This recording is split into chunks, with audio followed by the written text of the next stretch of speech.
Infrastructure, digital বাংলাদেশের নামে ৬৫,০০০ কোটি টাকা বিনিয়োগে অনিয়ম হয়েছে। টেলিযোগাযোগ ও আইসিটি খাতে ২০২৪-২৫ অর্থ বছরে ৬৫,০০০ কোটি টাকা বিনিয়োগ করে, যার মধ্যে তথ্য ও যোগাযোগ প্রযুক্তি বিভাগ ২৫,০০০ কোটি টাকা এবং ডাক ও টেলিযোগাযোগ বিভাগ নিয়েছে ৪০,০০০ কোটি টাকার প্রকল্প।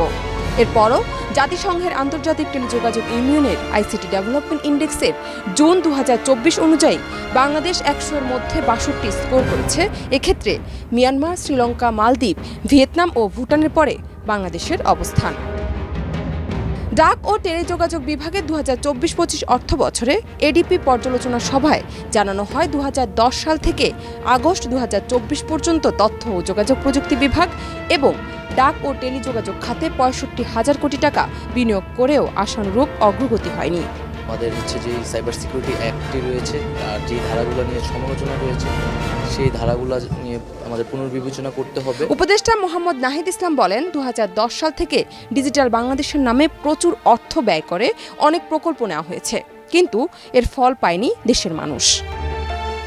নাহিদ ইসলাম বলেন, প্রায় সব জায়গায় দেখা যায় নির্ধারিত সময় প্রকল্প শেষ হয় না। ১-২বার সময় বাড়ানোর পরেও আবারও সময় বাড়ানোর প্রয়োজন হয়। তাই এখন যে কয়েকটি প্রকল্পের সময় বাড়ানোর কথা বলা হচ্ছে তা যেন বুঝে শুনে বাড়ানো হয়।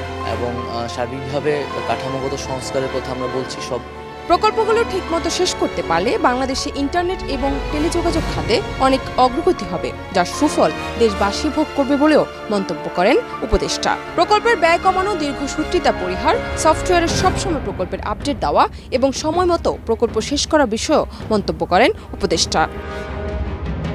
সভায় জানানো হয়, ডাক ও টেলিযোগাযোগ বিভাগের 4টি দপ্তরে ২০২৪-২৫ অর্থ বছরে মোট 9টি প্রকল্প নেওয়া হয়েছে। তার মধ্যে বিটিসিএল 5টি, টেলিটক বাংলাদেশ লিমিটেড 1টি, ডাক অধিদপ্তর 2টি এবং বাংলাদেশ সাবমেরিন কেবল পিএলসি 1টি প্রকল্প গ্রহণ করে।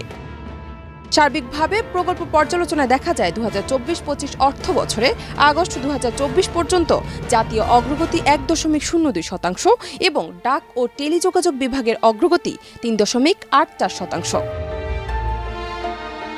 সভায় ডাক ও টেলিযোগাযোগ বিভাগের দপ্তর ও সংস্থার প্রধান এবং প্রকল্প পরিচালকরা নিজ নিজ প্রকল্পের বাস্তবায়ন পরিকল্পনা ও সর্বশেষ অগ্রগতি তুলে ধরেন। ডেস্ক রিপোর্ট, দেশ রূপান্তর।